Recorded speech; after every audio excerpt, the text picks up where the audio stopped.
Senator Pocock, we've also got Senator Wish-Wilson on the phone, so if we can just restrict to 5 minutes, I'd highly appreciate it so we can accommodate everyone. In best endeavours, Chair. Thank you. Just wanted to ask about budget. In Table 3.1 on page 114 of the portfolio budget statement, it shows a $176 million reduction in employee benefits between this financial year and the next. Dr Hilton, I'm interested if you can tell us how many staff positions this will translate to and over what time frame. I'll pass the detailed financial question to Mr Munyard, our Chief Operating Officer. Thank you. Tom Munyard, Chief Operating Officer. Senator, for future years we're working through our budget planning now, and we've begun a research portfolio review that we could go into greater detail for you. In the last financial year we saw a 9.4% reduction of headcount, and so far in the current financial year we've seen a 3.3% reduction in headcount. For last year's reduction, we'll expect that's a part-year effect, and we'll expect the full-year impact of that reduction to come in this year and next, and vice versa, and same for the reduction that we've seen so far this year. So, as I said at the start, we're working through our budget planning at the moment for next year and beyond, in order to be able to give a definitive answer in relation to that. Okay. What proportion of the savings in employee benefits will come from non-renewal of contracts versus redundancies? Again, we're working through the budget planning for that. Maybe for the 9% and 3%, do you have that? I don't have the exact split of that. If I can tell you, there was around... so that headcount reduction is 818 in total. If I can just try and find my... And what saving does that amount to? 818. In terms of labour reduction overall, we would expect that to be around $120 million, I think. And you're looking at a further $176 million next financial year. Again, we're anticipating Wow. doing our budget planning, but Yes. I will say in the 24-25 year that you're starting as a base, there was a redundancy provision included in those employee expenses, so that would have to be removed from that figure as well, and therefore I can't. That's why I can't give you a definitive So I understand answer. there's a lot of work to do, but we're sort of roughly talking about 1,000 employees to reach that. I mean, your budget is being reduced by $176 million. We've reduced by 818 to date, which is a large proportion of that saving to date. And we'll work through the budget planning for the remaining Senator, years.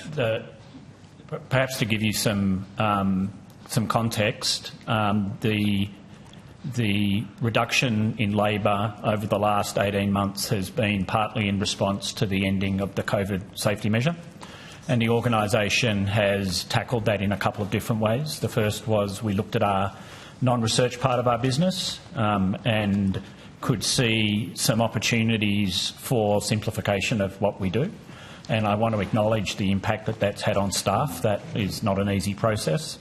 We also ask our research units to manage their project flow, and that is both appropriation-funded projects and projects co-funded with external revenue, and that's also led to some reductions in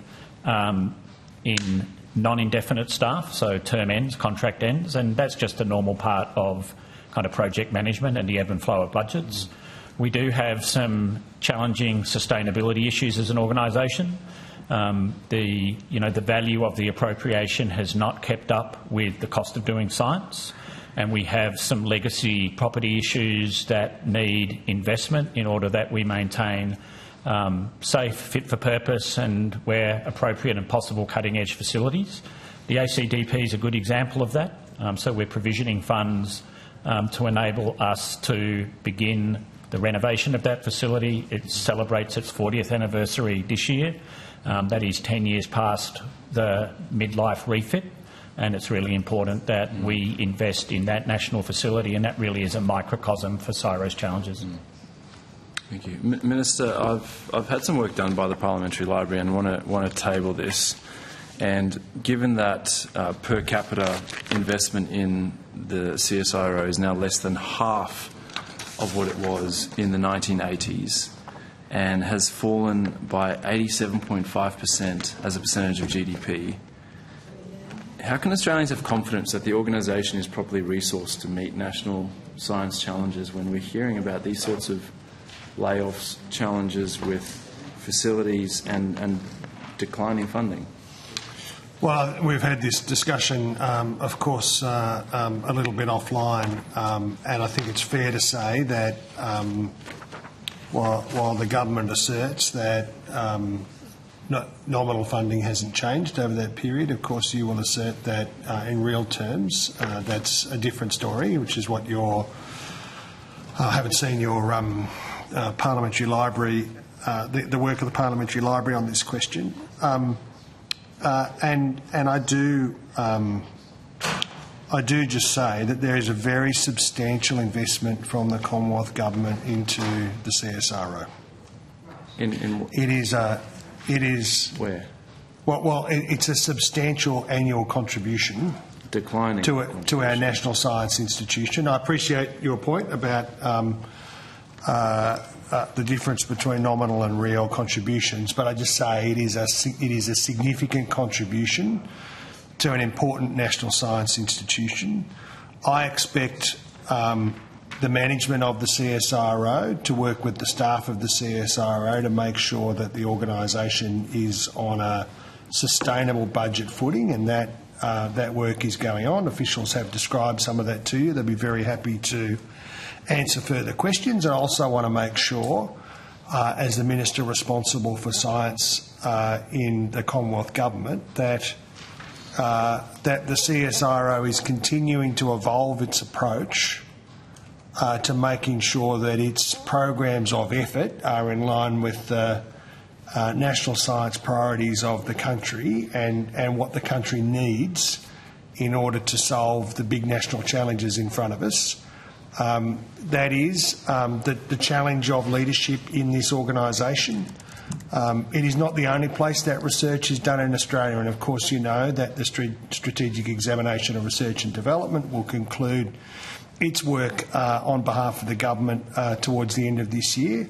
I'm watching closely and working closely with the leadership of the CSIRO on their work, watching closely and working closely with the leadership of the Research and Development Review and looking forward to making sure that we've got not just a national science institution that is budget sustainable and directed in the right way, but also that we've got a national research and development capability, public and private, state and Commonwealth, that serves the country's interests well.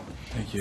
Pocock, we've got 4 minutes till close. Question? A quick one, and then we'll try and get Senator Wishworth. Minister, I guess I'm dismayed that under the Labor government we're seeing CSIRO having to shed 1,000 jobs. I just want that to be on the record.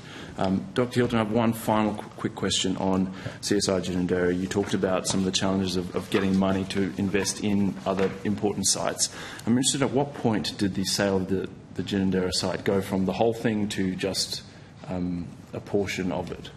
I'll hand that one to Mr Munyon, who's in charge of the sale. So through our due diligence process, we liaised with a number of stakeholders, including the ACT government. I'm going to get. Is there a date? It was when we did that due diligence exercise in 2021. We made the decision back then to divest Ginninderra East in order to maximise the return to the Commonwealth. Thank you. Thank you, Senator Pocock. Senator